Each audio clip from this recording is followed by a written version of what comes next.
how you doing? My name is T.M. Stevens. Generally, the band travels in a limo. I travel in the back of the van with the equipment. I want to welcome you to my world. I think I hear some music. Do you hear some music? Stay tuned. You're watching T.M. Stevens' instructional video. Come on inside, man. Check this out. Check this out. Yeah, man. I think there's a groove going on. I hear the funk. Yeah. Come on and check it out.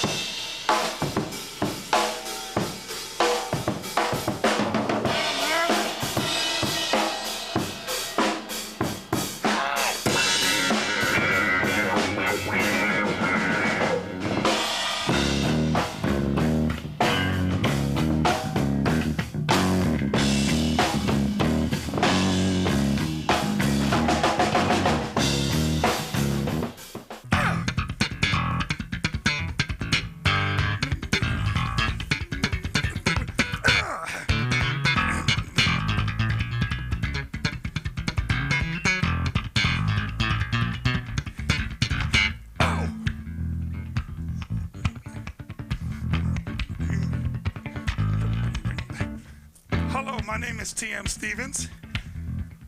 Glad you're aboard. Thank you for purchasing my video. Today, we're going to cover a lot of ground. And while we're at it, wait a minute. How? Yow, hey, ow. I'm back. So, sit down, relax, and we will take you through a journey on the final frontier of bass. The final frontier.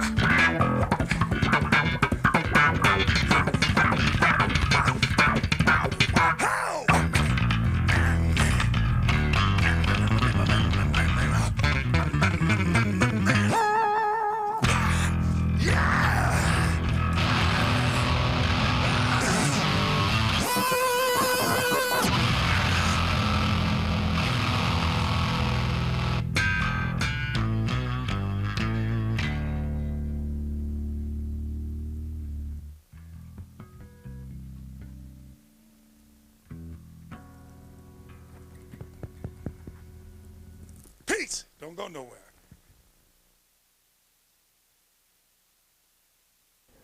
Oh, the old early years, yeah. Well, when I first started, I started playing at 11 years old. And back then, if you couldn't play anything funky, you just couldn't hang out, you know. So, in the early years, I started out with the R&B, and I began to buy records by Mahavishnu Orchestra back then. I bought records, Miles Davis, and incidentally, I ended up playing with all of those people. I think it must have been a good accident, but it was wonderful. So my early years, I went out on the road playing with Stacy Lattisaw, which was more of an R&B act. And then somehow I got picked up by Norman Connors and Pharoah Sanders, who's a jazz horn player. And from there, I went into jazz and fusion with Mahavishnu, Al Di Meola. We opened for Billy Cobham. And my first official band was Narada Michael Walden, who also played with Mahavishnu. So it was very interesting. And I would do a Broadway play in which I met Narada Michael Walden because it was across the street from the Professional Percussion Center. And Narada said, would you come and play with me for half the money? And I said, I'm an artist first, so I left the play, I left the security and went on the road in a station wagon. And I've been gone ever since. Yeah.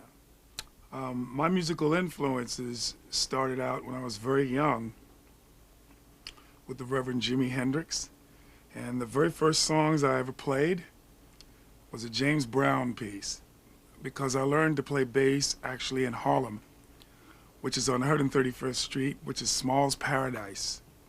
And back then there was big jazz artists playing every like night, and I would go down and listen to what they did. So at an early age, I was actually influenced by jazz, later to be influenced more by rock and roll and soul. But soul was my first thing, which is the Motown era. James Jamerson was one of the famous bass players that played you from getting cramps or cramped too easy.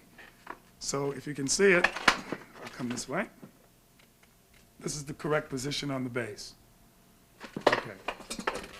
When you're playing, actually in the finger positions, you want to spread your fingers so that if you're in, say, the key of C, that all 4 fingers are covering 4 frets. Thusly, and backwards. Some of us, and a lot of players and myself when I first started, used to play things where we would go this way, slide this way, this way, this way, and mix the fingerings up. When you actually put your fingers in the right position, you're able to get a bit more speed and accuracy.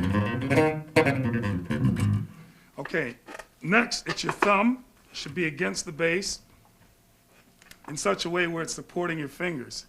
Some players tend to play with their finger this way. You're not in a good position to actually hit with accuracy on a lot of the frets. So you don't want to play this way.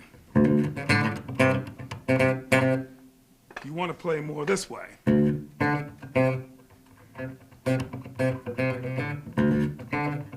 Okay?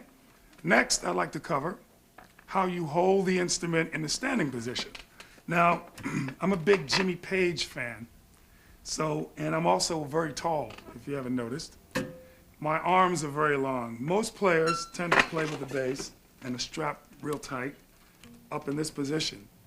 This is actually comfortable and better for you to see if you're able to look at the instrument and play different notes. In my case, because of my reach, I probably should have been a basketball player, I like it down here. Okay, and sometimes even lower. So when I'm playing, I don't like to bend my arm, I like to stretch it. So now I'm actually in a comfortable position as if I were walking, and I'm able to play.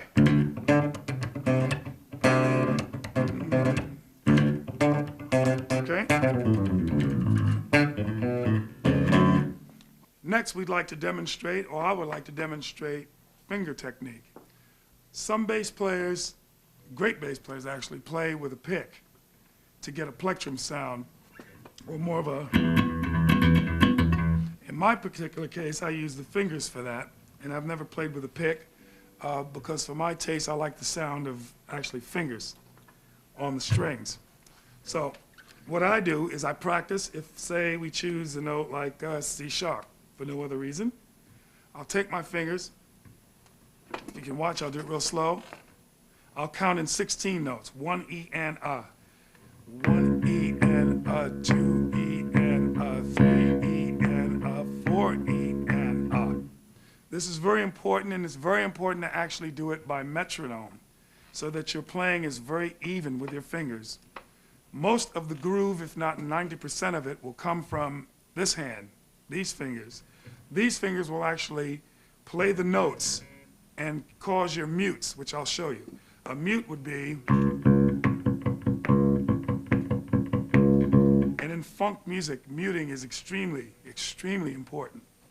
So back to this hand for now, we'll go back to that.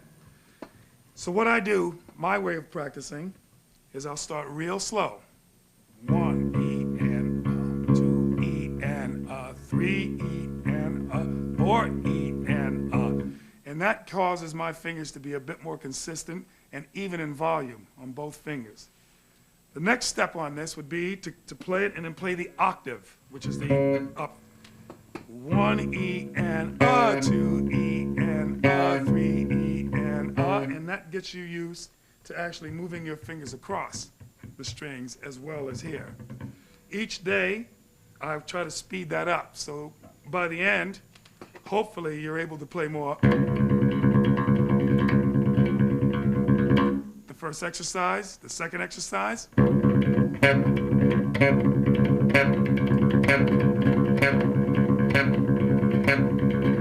Now what that does is it makes your playing very even.